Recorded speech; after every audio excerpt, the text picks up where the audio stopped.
الحمد للہ وحدہ لا شریک لہ والصلاة والسلام علی من لا نبی بعدہ وعلی آلہ واصحابہ الذین اوفوا عہدہ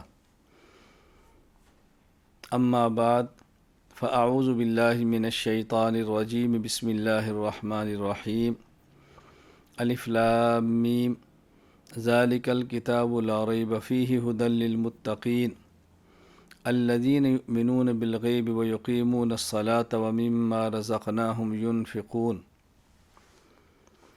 اللہم صلی علی محمد وعلی آل محمد کما صلیت علی ابراہیم وعلی آل ابراہیم انک حمید مجید اللہم بارک علی محمد وعلی آل محمد کما بارکت علی ابراہیم وعلی آل ابراہیم انک حمید مجید۔ اللہ تعالیٰ نے دین شریعت میں عقائد کے بعد سب سے اہم ترین چیز نماز کو ارشاد فرمایا ہے۔ قرآن کریم کی آیات میں اس کی بہت تاکید ہے، احادیث مبارکہ میں اس کی بہت تاکید ہے، اور ایک مسلمان کی شان کے لائق نہیں کہ وہ نماز کو صحیح طرح سے نہ پڑھے اور صحیح طرح پڑھنے کے لیے صحیح طرح سے نہ سیکھے۔ نماز کا رسول اکرم صلی اللہ علیہ وسلم کی مبارک تعلیمات کی روشنی میں ہونا ضروری ہے۔ مردوں کے لیے مردوں کا طریقہ نماز ہے، خواتین کے لیے خواتین کا طریقہ نماز ہے۔ عبادات دو قسم کی ہیں، عبادات مالیہ اور عبادات بدنیہ۔ عبادات مالیہ جن کا تعلق مال کے ساتھ ہے، عبادات بدنیہ جن کا تعلق بدن اور جسم کے ساتھ ہے۔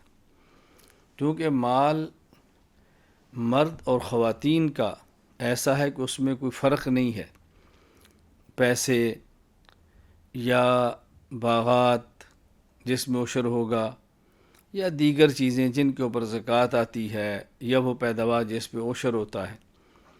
چونکہ اموال میں کچھ فرق نہیں ہے، مرد کا ہو یا عورت کا، اس لیے جو مالی عبادات اس میں فرق نہیں مرد کی ہوں یا عورت کی۔ ہاں البتہ وہ عبادات جن کا تعلق بدن کے ساتھ ہے، تو چونکہ عورت اور مرد کے بدن کے تقاضوں میں کچھ فرق ہے، اس لیے اس عبادت بدنیہ یعنی نماز بھی جو مرد عورت کی اس میں کچھ فرق شریعت مطہرہ نے رکھے ہیں۔ دیکھیں، روزہ ایک بدنی عبادت ہے، مرد پورا ماہ رکھتا ہے، خاتون پورا مہینہ نہیں رکھتی، کچھ دن اس کو چھوڑنے پڑتے ہیں بدنی عذر کی وجہ سے۔ اور حج ایک ایسی عبادت ہے جو بدنی بھی ہے اور مالی بھی ہے۔ تو وہاں جب مال کو دیکھیں گے تو خاتون اور مرد کے مال میں کوئی فرق نہیں بیان کیا، آنے جانے کا کرایہ بھی ہو، وہاں رہنے کے اخراجات بھی ہوں، یہ چیزیں ایسی ہیں جو دونوں میں برابر ہیں۔ ہاں جس عبادات اور حج کے جس حصے کا تعلق بدن کے ساتھ ہے وہاں فرق ہے۔ جب انہوں نے تلبیہ پڑھنا ہے تو مرد اونچی آواز سے، عورت آہستہ، اس کا تعلق بدن سے ہے، سطر سے ہے، پردے سے ہے۔ مرد جب احرام باندھے گا تو چادر انسلی، خاتون کا احرام وہی لباس ہے جو سلا ہوا ہے، کوئی الگ سے لباس اس کا نہیں ہے۔ احرام کے لیے اکثر چادریں نہیں، بس نیت ہی کافی ہے۔ مرد کے لیے صرف نیت کافی نہیں ہے، انسلا لباس، انسلا چادریں۔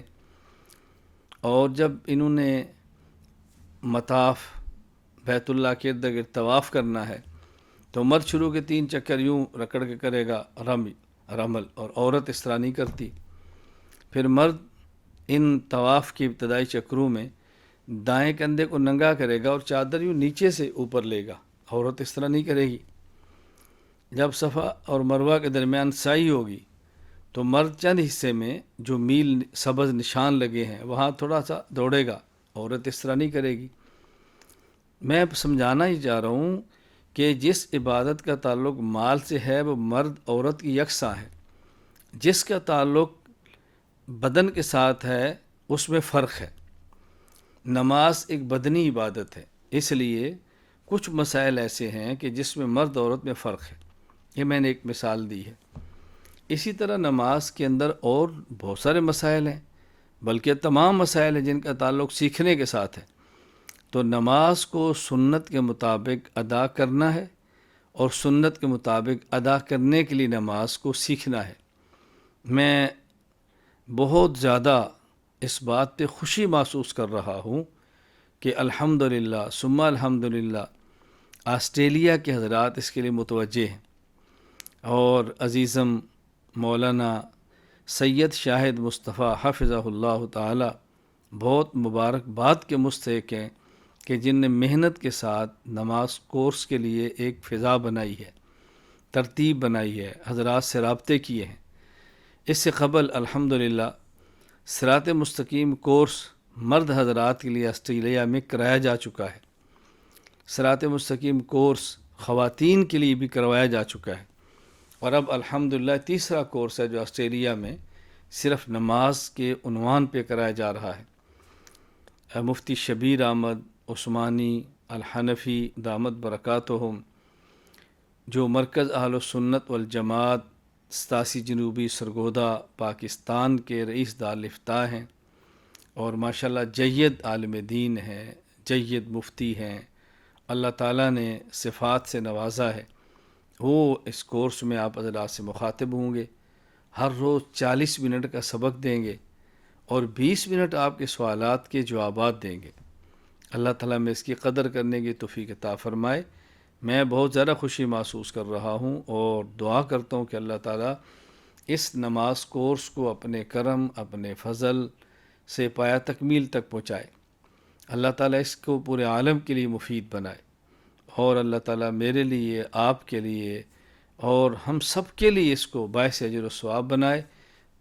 میں آپ تمام حضرات کے لیے دعا گو ہوں، اور آپ سے گزارش کرتا ہوں کہ آپ بھی دعا فرمائیں۔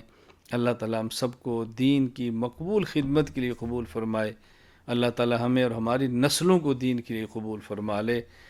السلام علیکم ورحمۃ اللہ وبرکاتہ، وآخر دعوانا الحمد للہ رب العالمین۔